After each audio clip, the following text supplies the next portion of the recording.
नमस्कार दोस्तों, आज हम आपको सुनाने जा रहे हैं श्रीलाल शुक्ला के अमर व्यंग्यात्मक उपन्यास राग दरबारी की कहानी। ये सिर्फ एक कहानी नहीं बल्कि एक झरोखा है भारतीय ग्रामीण राजनीति, भ्रष्टाचार और समाज की विडंबनाओं का, जिसे शुक्ला जी ने बड़ी कुशलता से हास्य और व्यंग के चश्मे से पेश किया है। अगर आपने कभी भारतीय ग्रामीण राजनीति को समझने की कोशिश की है तो इस कहानी से आपको असली दरबारी मजा आने वाला है। तो चलिए शुरू करते हैं इस व्यंग से भरे सफर को।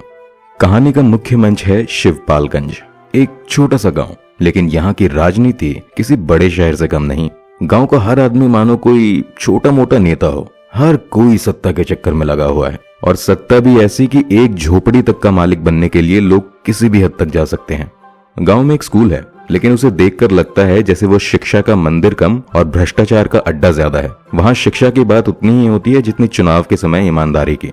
इस कहानी के मुख्य पात्र हैं वैद्य जी, रंगनाथ, बद्री पहलवान, प्रधान जी और कुछ अन्य छोटे मोटे चरित्र।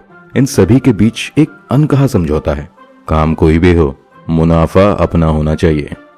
कहानी शुरू होती है रंगनाथ से, जो एक पढ़ा लिखा युवक है और अपने चाचा वैद्य जी से मिलने शिवपालगंज आता है। रंगनाथ को लगता है कि उसने किताबों में जो ज्ञान पाया है उससे गांव की दुनिया समझना आसान होगा, लेकिन शिवपालगंज कोई किताब नहीं बल्कि एक राजनीतिक ग्रंथ है जहां हर आदमी अपने फायदे के लिए जीता है।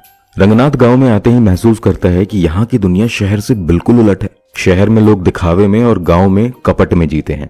गांव की राजनीति में पढ़ाई लिखाई की कोई अहमियत नहीं है। यहाँ जिसे घाघ किस्म का नेता कहा जाता है वही असली ज्ञानी होता है। रंगनाथ जब अपने चाचा वैद्य जी से मिलता है तो उसे लगता है कि वे गांव के सबसे सीधे साधे और ज्ञानी व्यक्ति होंगे, पर वो भूल जाता है कि शिवपालगंज में कोई सीधा नहीं होता। वैद्य जी गांव के राजनीतिक ताने बाने के मास्टरमाइंड हैं, जो हर मुद्दे को अपने तरीके से मोड़ना जानते हैं। अगर आपसे ये उम्मीद की जाती है कि आपको कुछ समझ में आ रहा है तो मान लीजिए आप अभी वैद्य जी को नहीं समझ पाए।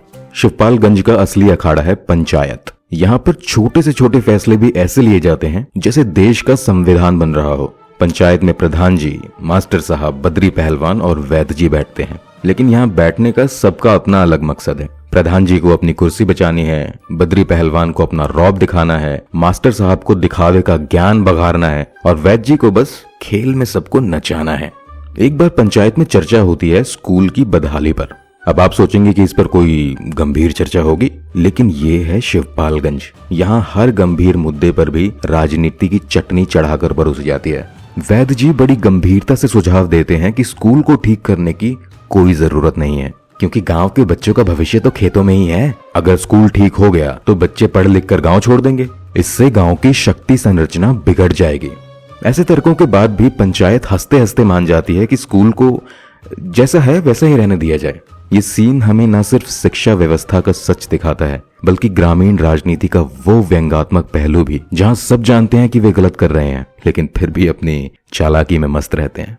अब बात करते हैं बद्री पहलवान की, जो शिवपालगंज का सबसे दबंग और दिलेर आदमी है। वो अपनी मर्जी का मालिक है, जिसे ना तो कानून की परवाह है और ना ही गांव के नियमों की। वो वैद्य जी का चहेता भी है, क्योंकि उसकी मसल पावर पंचायत की राजनीति में बड़ी काम आती है। एक बार जब गांव में किसी सरकारी अफसर का दौरा होने वाला था तो पंचायत को यह तय करना था कि उसे कैसे शाही स्वागत दिया जाए। बद्री पहलवान ने तुरंत सुझाव दिया कि गांव के बोरवेल को सरकारी नल बताया जाए और पेड़ पर कपड़ा टांग कर उसे बाथरूम बना दिया जाए। अफसरों को क्या पता कि क्या असलियत है, उनके लिए तो जो दिखता है उसी को असली मानते हैं। ये गांव के नेताओं का सिद्धांत है, दिखावे से ही तो काम चलता है। वैद्य जी का किरदार इस पूरे उपन्यास का सबसे महत्वपूर्ण और रोचक हिस्सा है। वो शिवपालगंज की राजनीति का ऐसा चक्रव्यूह है जिसमें हर कोई फंस जाता है। वैद्य जी हर छोटे बड़े फैसले में अपनी भूमिका सुनिश्चित करते हैं और उनकी राजनीति की कुशलता ये है कि वो कभी सामने नहीं आते। जब गांव के प्रधान की कुर्सी खतरे में होती है तो वैद्य जी का ज्ञान काम आता है। वो प्रधान जी को समझाते हैं कि कुर्सी बचाने का सबसे अच्छा तरीका है कि खुद पर ही कोई झूठा आरोप लगवा लो। इससे जनता की सहानुभूति भी मिलेगी और विरोधियों का मुंह भी बंद हो जाएगा। गांव की राजनीति में ये एक साधारण सी बात है, अगर आप पर कोई आरोप नहीं है तो आप उतने बड़े नेता नहीं है। आरोप ही असली राजनेता की पहचान है। वैद्य जी की ये सलाह प्रधान जी के लिए रामबाण साबित होती है और वो फिर से गांव में अपनी पकड़ मजबूत कर लेते हैं। मास्टर जी और प्रधान जी की जोड़ी भी कमाल की है। मास्टर जी गांव के स्कूल के प्रधानाचार्य हैं, लेकिन उनकी दिलचस्पी बच्चों की पढ़ाई में कम और प्रधान जी की राजनीति में ज्यादा है। वो हमेशा इस कोशिश में लगे रहते हैं कि प्रधान जी के साथ बने रहें ताकि उन्हें किसी प्रकार की सरकारी सजा या तबादले का सामना ना करना पड़े। एक बार स्कूल में वार्षिक उत्सव मनाने का फैसला किया गया। इस अवसर पर प्रधान जी से लेकर पंचायत के बाकी सदस्य भी मौजूद थे। मास्टर जी ने बच्चों से भाषण देने की बजाय उन्हें प्रधान जी की तारीफ करने के लिए प्रेरित किया। प्रधान जी की शानदार उपलब्धियों का गुणगान करते हुए बच्चों ने यह भी कहा कि प्रधान जी वो शख्स हैं जिन्होंने गांव के विकास के लिए जान लगा दी। ये देखकर प्रधान जी फूले नहीं समाये और मास्टर की नौकरी बच गई। रंगनाथ पूरे उपन्यास में गांव की इस राजनीति और चालाकियों से अवाक रहता है। वो शुरू में सोचता था कि उसकी पढ़ाई उसे इन सब चीजों से ऊपर रखेगी, लेकिन धीरे धीरे उसे समझ में आने लगता है कि यहाँ ज्ञान की कोई कीमत नहीं है। असली ज्ञानी वही है जो चालाकी से लोगों को अपने फेवर में कर सके।